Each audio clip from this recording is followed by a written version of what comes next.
Vienna सम्मेलन कब हुआ था? तो वियना सम्मेलन 1815 में हुआ था। कब हुआ था? 1815 में हुआ था। अब वियना सम्मेलन जब हुआ था तो इसका अध्यक्ष जो था से मेटरनिक था। कौन था? मेटरनिक था। और मेटरनिक का याद रखिएगा आप कि मेटरनिक जो है से ऑस्ट्रिया का चांसलर था। क्या? ऑस्ट्रिया का चांसलर था मेटरनिक। ठीक है। मेटरनिक का आपसे काल पूछे तो याद रखिएगा कि मेटरनिक का काल जो है से 1815 से 1848 तक माना जाता है। समझ गए? किसी को दिक्कत नहीं इतना क्वेश्चन में। फिर आगे प्रश्न है कि मेटरनिक किस देश का चांसलर था, यानी राजा था? तो मेटरनिक जो है से ऑस्ट्रिया का चांसलर था। कहाँ का चांसलर था? ऑस्ट्रिया का चांसलर था। ठीक है। अगला फिर प्रश्न है कि भारत में सविनय अवज्ञा आंदोलन किस कानून के विरोध में हुआ था, शुरू हुआ था? तो भारत में सविनय अवज्ञा आंदोलन जो है से नमक कानून के विरोध में हुआ था। किसके विरोध में हुआ था? नमक कानून के विरोध में हुआ था, याद रखिएगा।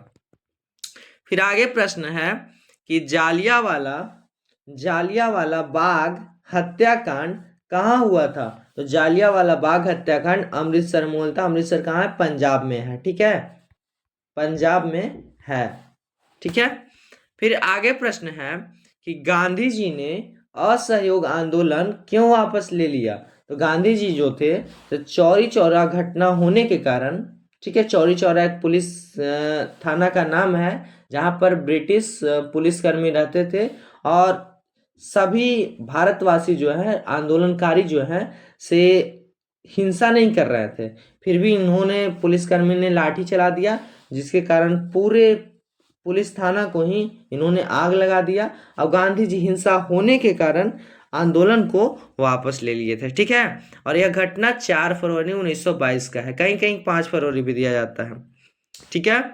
फिर आगे प्रश्न है कि प्रथम विश्व युद्ध के बाद कौन सा संगठन बना? तो प्रथम विश्व युद्ध के बाद राष्ट्र संघ बना था। कौन बना था? राष्ट्र संघ नामक एक संगठन बना था। ठीक है। फिर आगे है कि औद्योगिकरण से पहले उत्पादन कहाँ होता था? तो औद्योगिकरण से पहले उत्पादन घरों में होता था। कहाँ होता था? घरों में होता था। समझ गया? फिर आगे है कि भारत में पुस्तक छपाई की शुरुआत किसने की? तो भारत में पुस्तक छपाई की शुरुआत पुर्तगालियों ने की थी। किन्होंने की थी? पुर्तगालियों ने की थी, याद रखिएगा। और यह सभी प्रश्न बहुत ही ज्यादा महत्वपूर्ण है, याद रखिएगा। अगला फिर प्रश्न है कि बंगाल विभाजन कब हुआ?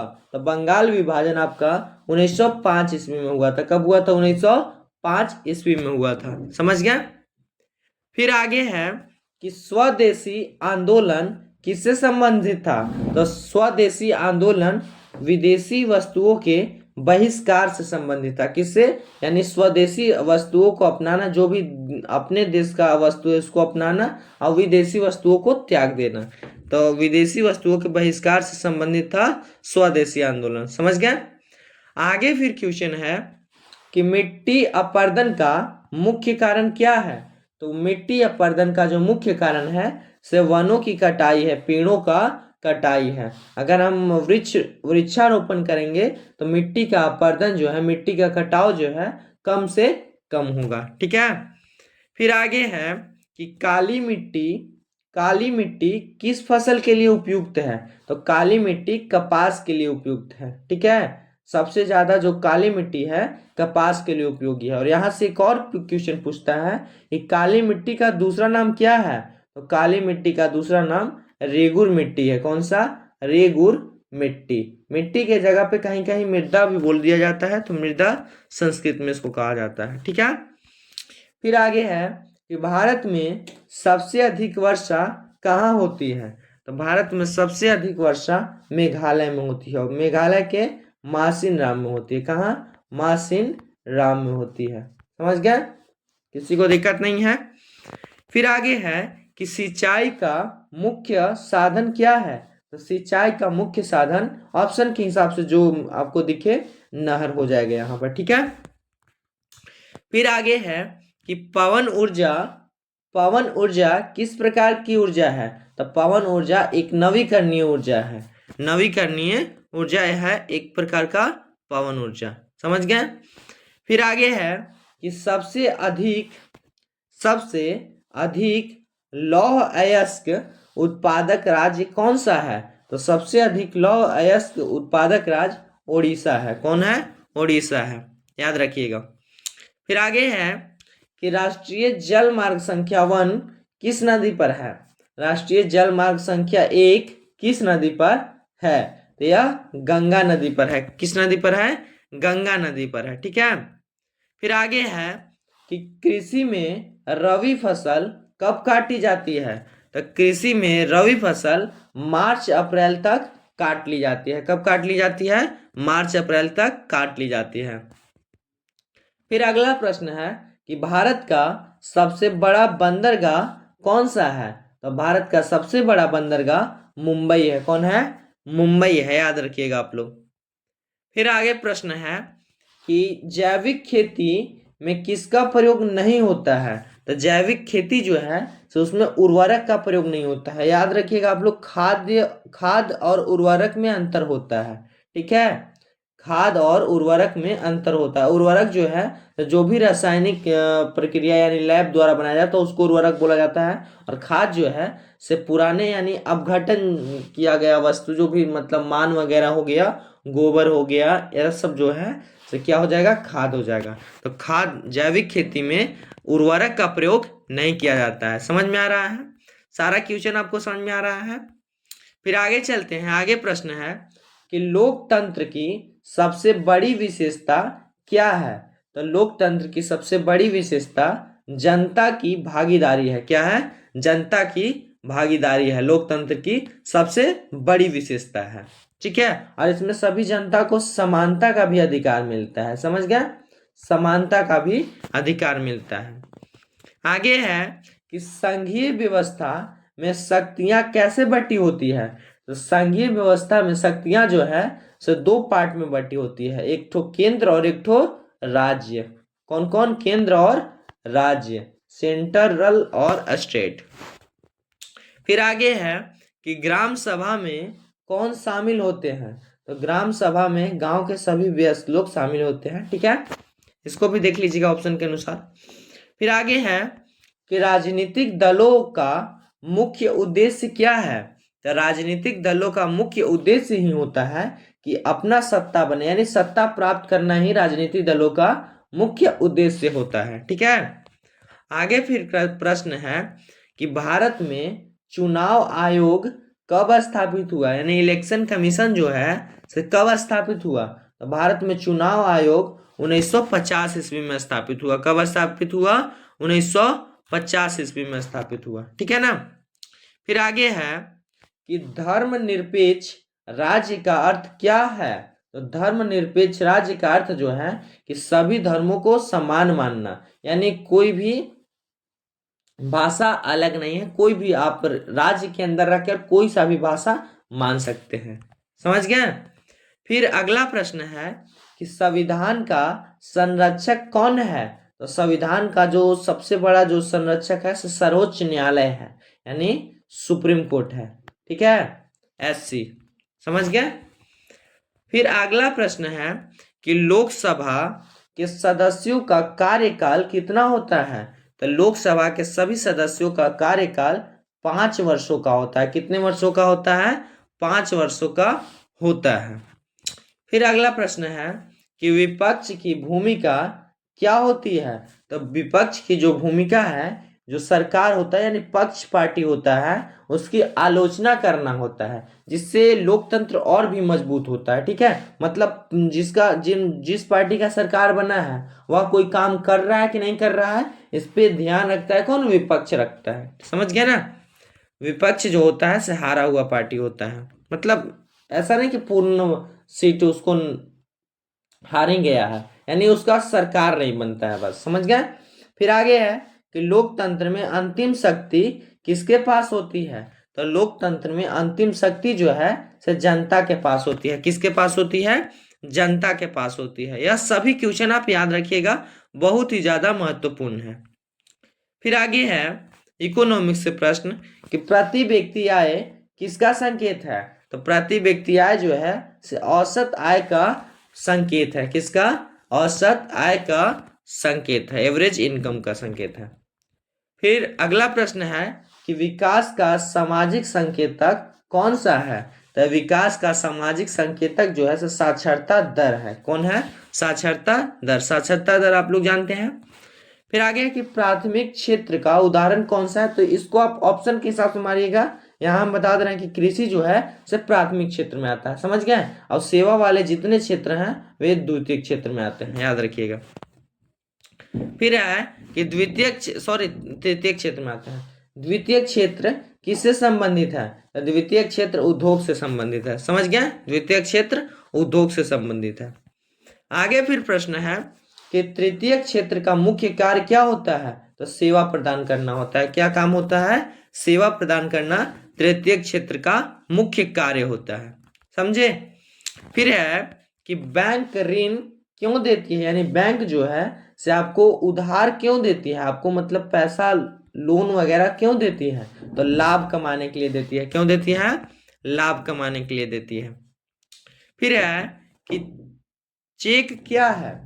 चेक क्या है? तो चेक जो है से एक भुगतान का साधन है, ठीक है, भुगतान का साधन है। फिर आगे प्रश्न है कि वैश्वीकरण से बाजार में क्या बढ़ा? तो वैश्वीकरण से बाजार में जो है कंपटीशन यानी प्रतिस्पर्धा बढ़ा। कौन सी? प्रतिस्पर्धा बढ़ा वैश्वीकरण से। फिर आगे है कि उपभोक्ता अदालत कहाँ स्थित होती है? तो उपभोक्ता अदालत जिला स्तर पर स्थित होती है। कहाँ? जिला स्तर पर। उपभोक्ता संरक्षण अधिनियम का उद्देश्य क्या है? तो उपभोक्ता संरक्षण अधिनियम का उद्देश्य उपभोक्ताओं की सुरक्षा करना है। क्या है? उपभोक्ताओं की सुरक्षा करना है। और आप लोग कमेंट करके बताइएगा कि उपभोक्ता संरक्षण अधिनियम कब पारित किया गया? कब पारित किया गया? कि भारत में हरित क्रांति किससे जुड़ी है? तो भारत में हरित क्रांति जो है से कृषि उत्पादन से जुड़ी है। पता ही चल रहा है, हरित यानी कृषि उत्पादन से। क्या? कृषि उत्पादन से। और याद रखिएगा कृषि जो है से प्राथमिक क्षेत्र में आता है। कौन सा क्षेत्र में? प्राथमिक क्षेत्र में आता है, समझ गया ना। कौन सा क्षेत्र में आता है? प्राथमिक क्षेत्र में आता है। फिर आगे चलते हैं। तो आगे प्रश्न है कि ISI और AG मार्क क्या है? तो यह जो मार्क है, एक मार्क यानी ISI और एक मार्क जो है सो गुणवत्ता के चिन्ह वाले एक मार्क है। कौन सा? गुणवत्ता चिन्ह वाला एक मार्क है, समझ गया। फिर आगे है कि सूचना का अधिकार अधिनियम कब लागू हुआ? तो सूचना का अधिकार अधिनियम 2005 ईस्वी में लागू हुआ। सन 2005 ईस्वी में सूचना का अधिकार अधिनियम लागू किया गया था, ठीक है। फिर आगे है कि विकासशील देश का उदाहरण कौन सा है? तो इसमें आपको ऑप्शन दिया रहेगा और इसका भारत कहीं ना कहीं जरूर रहेगा आपका ऑप्शन में, याद रखिएगा। विकासशील जो भारत है सिर्फ विकासशील देश का उदाहरण है, समझ गए। फिर है आगे कि उदारीकरण का अर्थ क्या होता है? तो उदारीकरण का अर्थ है सरकारी नियंत्रण कम करना। उदारीकरण का अर्थ क्या होता है? सरकारी नियंत्रण कम करना, ठीक है। फिर आगे है कि सार्वजनिक क्षेत्र का एक उदाहरण बताइए। तो सार्वजनिक क्षेत्र यानी होता है इंग्लिश में पब्लिक सेक्टर, और इस पर एक प्रॉपर क्लास बना हुआ है, आप लोग देख लीजिएगा जाके। पब्लिक सेक्टर, सार्वजनिक क्षेत्र ऐसा क्षेत्र होता है जिसमें कि सभी को अधिकार होता है काम करने का, जैसा कि रेलवे, जिसमें मतलब पब्लिक सेक्टर जो है इसमें जो अधिकार होता है पूर्णतः जो इसका मालिक जो होता है तो सरकार होता है। कौन होता है? सरकार होता है। इसको ही सार्वजनिक क्षेत्र कहा जाता है। तो रेलवे एक सार्वजनिक क्षेत्र का उदाहरण है। आगे फिर प्रश्न है कि निजी क्षेत्र का उदाहरण है। तो निजी का होता है प्राइवेट सेक्टर। क्या होता है? Private sector. तो प्राइवेट सेक्टर में आप लोग जानते हैं कि इसका मालिक कौन होता है? कोई खास व्यक्ति, जैसा कि टाटा। निजी क्षेत्र का उदाहरण कौन सा है? टाटा का कंपनी, जिसका मालिक कोई भी इंडस्ट्री के लोग हैं। तो आप लोग देख लीजिएगा। फिर आगे है कि सामाजिक समानता किसका आधार है? तो सामाजिक समानता जो है से लोकतंत्र का आधार है। लोकतंत्र जो है से समानता, लोकतंत्र जो है से समानता के कारण ही चल रही है। अगर समानता का अधिकार सभी को नहीं मिले, जैसे कि एग्जाम्पल के लिए वोट दिया जा रहा है, सबको वोट देते हैं, तो सबको एक ही वोट का अधिकार है कि नहीं? सबको लाइन में क्यूब में लग के वोट दिलवाते हैं, ठीक है। आगे है कि शिक्षा किस क्षेत्र में आती है? तो शिक्षा जो है सेवा क्षेत्र में आती है। कौन सा क्षेत्र में? सेवा क्षेत्र में। तो तृतीय क्षेत्र में हो जाएगा। कौन सा क्षेत्र? तृतीय क्षेत्र। ठीक है। फिर आगे है कि उपभोक्ता जागरूकता क्यों आवश्यक है? तो उपभोक्ता जागरूकता इसलिए आवश्यक है क्योंकि जो कंज्यूमर है, उपभोक्ता जो है से कंज्यूमर शोषण से बचे, इसलिए उपभोक्ता जागरूकता आवश्यक है। ठीक है। फिर है अगला प्रश्न कि राष्ट्रवाद की भावना किससे बढ़ी? भारत का बात हो रहा है, तो छापा खाना और शिक्षा से बढ़े। ठीक है। राष्ट्रवाद की भावना छापा खाना और शिक्षा से बढ़ी, याद रखिएगा आप लोग, बहुत महत्वपूर्ण क्वेश्चन है। आगे है फिर कि स्वदेशी आंदोलन की घोषणा कहाँ हुई? तो स्वदेशी आंदोलन की घोषणा कलकत्ता में हुई। ठीक है, समझ गया।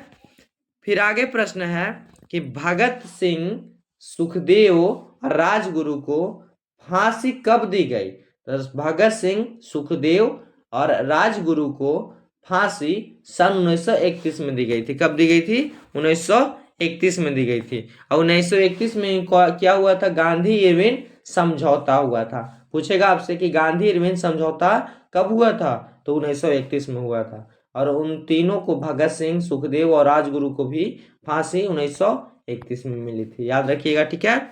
फिर है कि बोस्टन टी पार्टी किससे संबंधित है? तो बोस्टन टी पार्टी की जो घटना है अमेरिका के स्वतंत्रता से संबंधित है। ठीक है। फिर आगे है कि द्वितीय विश्व युद्ध कब हुआ? तो द्वितीय विश्व युद्ध 1939 से 1945 तक हुआ था। कब हुआ था? 1939 से 1945 तक हुआ था। फिर है कि युवा इटली, या यहीं पर पूछा जाएगा कि यंग इटली, युवा इटली की जगह पर पूछ सकता है आपसे यंग इटली की को किसने बनाया? तो यंग इटली या युवा इटली को मेजनी बनाया था। कौन बनाया था? मेजनी बनाया था। और भी पूछे आपसे कि यंग यूरोप की स्थापना, चाहे युवा यूरोप की स्थापना कौन किया था? तो मेजनी ही किया था। ठीक है। आगे फिर क्वेश्चन है कि अफ्रीका का उपनिवेशीकरण किस नाम से प्रसिद्ध है? तो अफ्रीका का उपनिवेशीकरण अफ्रीका की दौड़ से संबंधित है, चाहे प्रसिद्ध है, सॉरी प्रसिद्ध है, अफ्रीका की दौड़ से प्रसिद्ध है। ठीक है।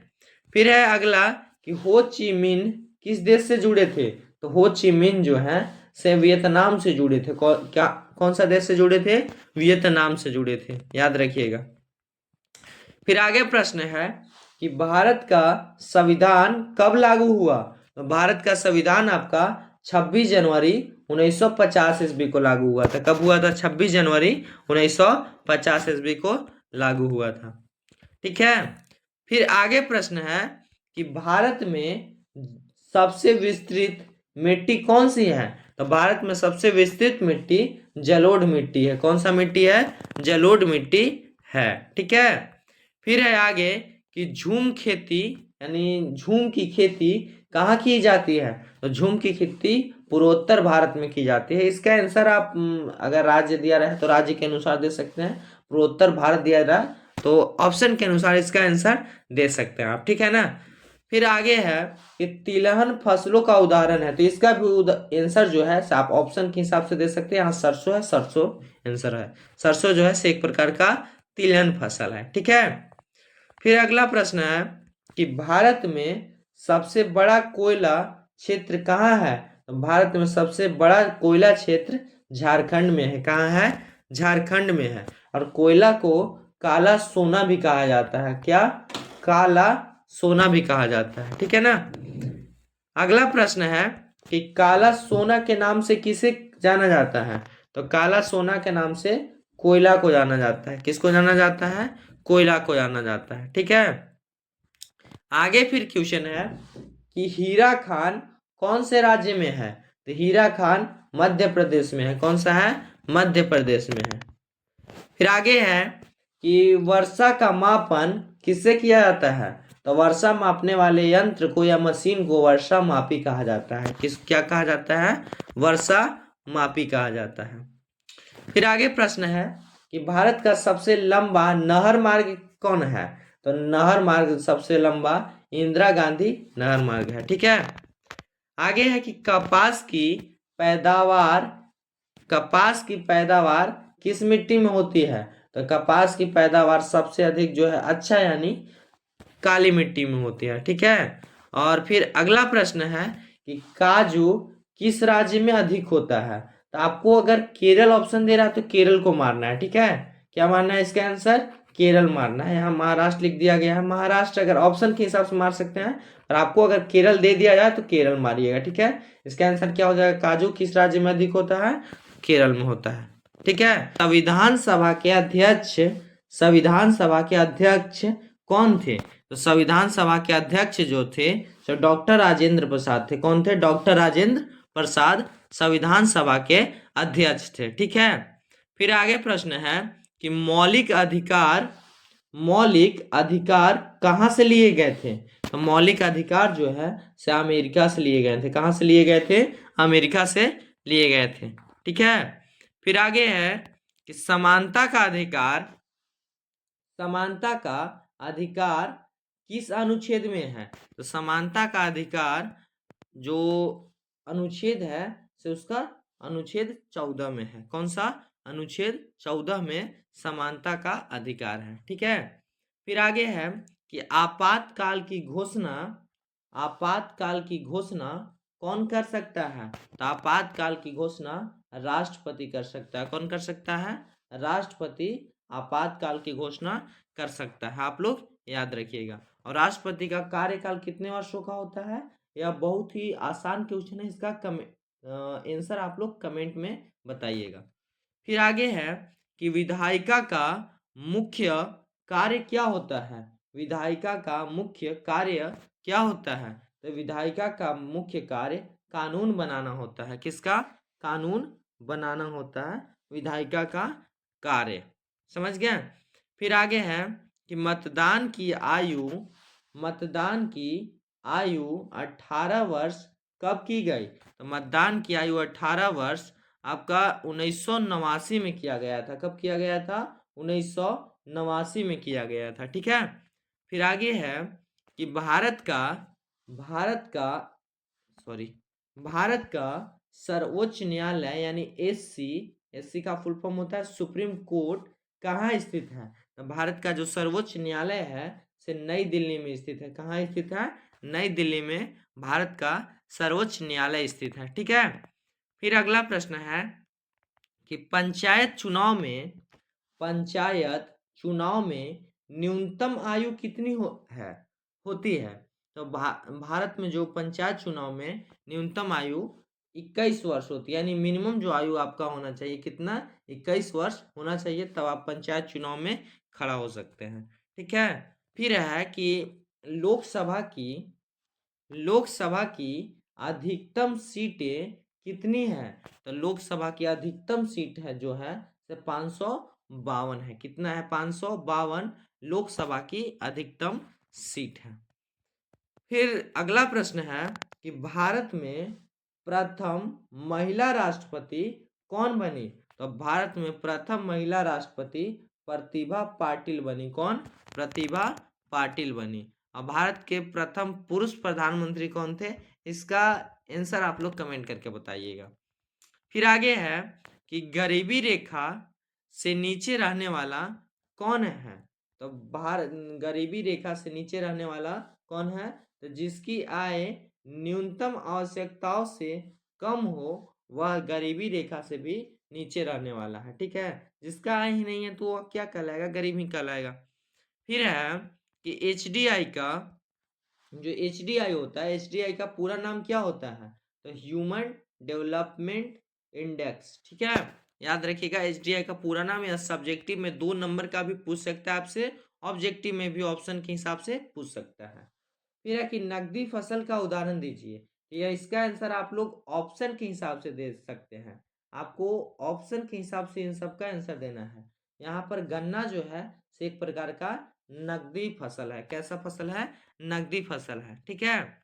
आगे है कि जीडीपी किसका माप है। तो जीडीपी जो है से कुल घरेलू उत्पादन का माप है। किसका माप है? कुल घरेलू उत्पादन का माप है जीडीपी। ठीक है। फिर है कि बैंक ऋण पर क्या लेता है। तो बैंक जो है से ऋण पर ब्याज लेता है, और ब्याज लेकर लाभ कमाता है। ठीक है, यह भी क्वेश्चन पूछ सकता है कि बैंक ऋण क्यों देती है, तो लाभ कमाने के लिए। ठीक है, और ब्याज के हिसाब से लाभ कमाती है। फिर है अगला प्रश्न कि न्यूनतम समर्थन मूल्य किसके लिए है, तो न्यूनतम समर्थन मूल्य किसानों के लिए है। किसके लिए, किसानों के लिए न्यूनतम समर्थन मूल्य है। ठीक है, आगे है फिर कि मुद्रा की मुख्य इकाई क्या है, तो मुद्रा की मुख्य इकाई रुपया है। कौन सा, रुपए है। ठीक है, याद रखिएगा मुद्रा की मुख्य इकाई क्या है, तो रुपए है। फिर है कि वैश्वीकरण से किसमें वृद्धि हुई, तो वैश्वीकरण से आपका विदेशी व्यापार में वृद्धि हुआ। किस चीज में वृद्धि हुआ, विदेशी व्यापार में वृद्धि हुआ वैश्वीकरण से। ठीक है, आगे फिर है कि उपभोक्ता अधिकार दिवस कब मनाया जाता है, तो उपभोक्ता अधिकार दिवस 24 दिसंबर को मनाया जाता है। कब, 24 दिसंबर को उपभोक्ता अधिकार दिवस मनाया जाता है। ठीक है, फिर अगला प्रश्न है कि उपभोक्ता संरक्षण अधिनियम किसके लिए है, तो उपभोक्ता संरक्षण अधिनियम जो है से उपभोक्ता के सुरक्षा के लिए है। किसके लिए है, ताकि उपभोक्ता के साथ कोई ठग ना हो पाए, उपभोक्ता का, कंज्यूमर का शोषण ना हो पाए, इसलिए उपभोक्ता संरक्षण अधिनियम पारित किया गया था। ठीक है, फिर आगे है कि भील जनजाति जो भील थे, यहाँ पर याद रखिएगा भील जो थे, तो महाराणा प्रताप के साथ मुगल से युद्ध में उनका साथ दिए थे भील। तो भील जनजाति जो है तो कहाँ पाई जाती है, तो महाराणा प्रताप कहाँ के थे, तो राजस्थान के थे, जिसको कहा जाता है किंग ऑफ सिटी, यानी राजाओं का शहर। तो भील जनजाति जो है तो राजस्थान में पाई जाती है। समझ गए। फिर है कि कन्नौज युद्ध कितने हुए, तो याद रखिएगा कन्नौज जो है से कन्नौज पे मतलब सत्ता प्राप्त करने के लिए एक ठो युद्ध हुआ था। यह लगभग मध्यकाल का बात है, तो उसको बोला जाता है कन्नौज पर युद्ध, मतलब सत्ता प्राप्त करने के लिए एक ठो युद्ध हुआ था, जिसको बोला जाता है तिर्यक युद्ध, चाहे और भी नाम से जाना जाता है। तो वह जो है 3 ठो हुआ था। ठीक है, कन्नौज युद्ध कितने हुए थे, 3 ठो हुए थे। फिर है कि त्रिपक्षीय संघर्ष भी बोला जाता है, क्या त्रिकोणीय संघर्ष। फिर है कि रबी फसल का उदाहरण है, तो रबी फसल का उदाहरण क्या हो जाएगा, गेहूं हो जाएगा। ठीक है, फिर आगे प्रश्न है कि खरीफ फसल कब बोई जाती है, तो खरीफ फसल जून जुलाई में बोई जाती है। कब बोई जाती है, जून जुलाई में बोई जाती है खरीफ फसल। फिर है आगे प्रश्न कि भारत की पहली ट्रेन कहाँ चली, तो भारत की पहली ट्रेन जो है सब मुंबई से ठाणे तक चली थी। कहाँ, मुंबई से ठाणे चली थी भारत की पहली ट्रेन। फिर आगे प्रश्न है कि भारत में सबसे अधिक जनसंख्या वाला राज्य कौन है, तो उत्तर प्रदेश सबसे अधिक जनसंख्या वाला राज्य है भारत में। ठीक है, फिर अगला है कि भारत में सर्वाधिक घनत्व वाला राज्य कौन है, तो भारत में सर्वाधिक घनत्व वाला राज्य अपना बिहार है। ठीक है, फिर है अगला कि यूएनओ का मुख्यालय कहाँ स्थित है, तो यूएनओ का मुख्यालय न्यूयॉर्क में स्थित है। ठीक है, फिर आगे प्रश्न है कि मुद्रा छापने का अधिकार किसके पास है, तो मुद्रा छापने का अधिकार आरबीआई के पास है। किसके पास है, आरबीआई के पास है।